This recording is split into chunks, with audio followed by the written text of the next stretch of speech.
Hello and welcome back to my channel. For those of you that are new here, I'm Sarah. I do lots of hobbies, but sewing is one of my favorite ones, and I love to share my projects with you guys and show you guys also how to make these beautiful projects for your family. This is a project that I've had a lot of questions about, so I'm really excited to finally share with you guys how to make your very own baby quilt that has a ruffle on the side. This is such a great project for a beginner because it's basically a square and it has some really simple techniques that are really essential to sewing but are very simple to learn. This baby quilt tutorial is available on my Etsy shop, and that gives you all of the dimensions, the step-by-step instructional photos, and just basically everything you need to know about materials, fabric choices, all of the details. So definitely head over to my Etsy shop and you can purchase that tutorial. But as far as the video goes, let's hop into the how-to. So the first thing that we're going to work on is quilting the actual top piece of fabric, and this is what technically makes it into a quilt. I like to use these heat erasable pens. You don't have to use these, but they just make it really easy because you can literally erase them with an iron afterwards. And so I like to use my 6x24" ruler to make a diamond shape. You can technically do like rows if you want to and make it whatever dimensions that you would like. But I like the diamonds, and you do that by just making crisscross lines. And once you get into a rhythm, it gets really easy. And especially using the 6x24" ruler where you can see underneath is super helpful. And I'll link that in the comments below.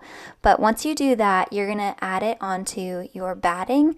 And this is another place where you can choose what you want to use. You can use either polyester batting or a cotton batting. Obviously the cotton is a little bit more sustainable, but I will say the polyester will give you a little bit more of a lofty feel, so that's why I used it here. And then you're just going to put pins all over the front of it, and I like to really make sure that there's an inch of batting left over on every side of the quilt, because sometimes when you quilt some fabric it can shrink a little bit. So I also choose a thread color that matches the front pretty well because it will be visible. So it's important that it looks great, because there are times when your lines might be crooked and it's nicer if you can't really see them. But here you can see I'm using the iron to just iron away all of the lines that I had made with the pen.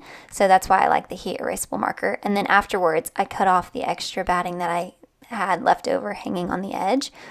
And this is why I usually wait to cut my back piece of fabric until after I've quilted, because that fabric does shrink a little bit, it's just nice to make sure that you have the perfect size. So I just lay my quilted piece on over my back piece, and then I go ahead and cut it out. And then next you can see I'm working on the ruffles. And this is going to take a big piece of fabric for a ruffle, so you're going to have to piece together a few different ones. I think with this one I used 5 different pieces of fabric, and I just made it easy, and I think I went with 5-inch strips, and then I just pieced them together, right sides together, which you can see here, and I used my little clips to help.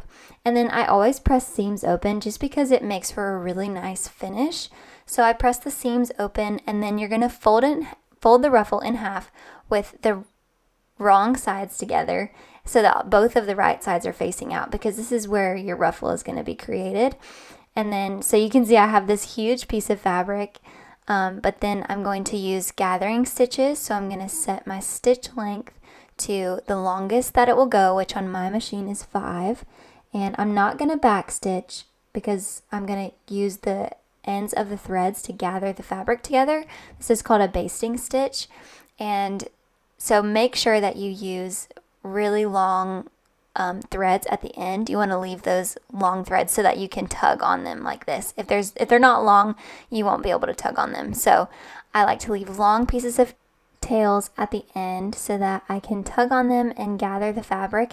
And it's really important here that you don't pull too hard. I have broken way too many threads, but the best way to do it is just be really patient and only tug a little bit. That will really save you in the long run because you won't end up snapping so many threads. So just be patient. I know it's hard, but just try to be patient because it is a long piece of fabric. So just know that you're in it for the long haul.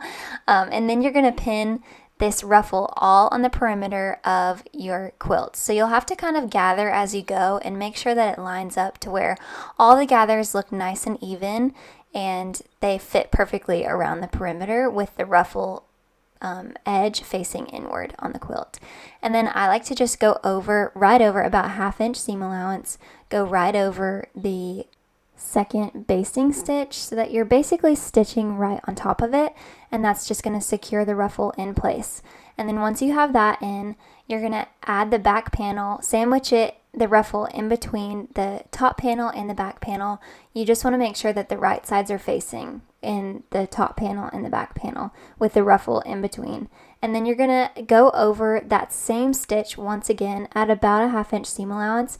I find it easiest to flip it over and actually go on the batting side, so because you can only see one stitch and you're not getting confused, but you just want to follow that previous line. And then you're going to leave a 10-inch gap around on one of the sides of the quilt, and that'll just enable you to flip it inside out, and that way you can check all of your edges and make sure that none of the ruffles got caught in your seam. This is extremely easy to do, and I've done it so many times. Sometimes, especially on the corners, things will just kind of get stuck in there, and so you'll have to get a seam ripper and break the seam and then rework that corner.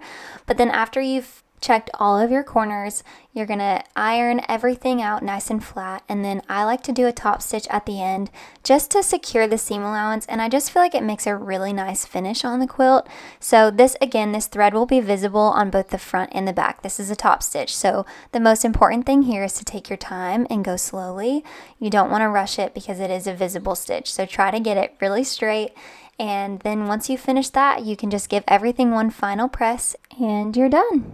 So now your quilt is finished and you can enjoy this beautiful quilt that is going to be honestly an heirloom, and you will be able to pass it down from generations knowing that you put your hard work and love and care into. So I hope you guys love this tutorial. If you do, be sure to give the video a thumbs up, and if you do purchase the tutorial on my Etsy shop, please leave a review. I would love to see, there's nothing better for me than to see your photos of your finished projects, because it truly gives me so much joy in knowing that what I'm creating is helping you to create something beautiful for your family too. So please do leave a review, and please include an image so I can see it. And I hope you guys all have the best day, and I hope you really love this tutorial. And until next time, I'll see you guys later.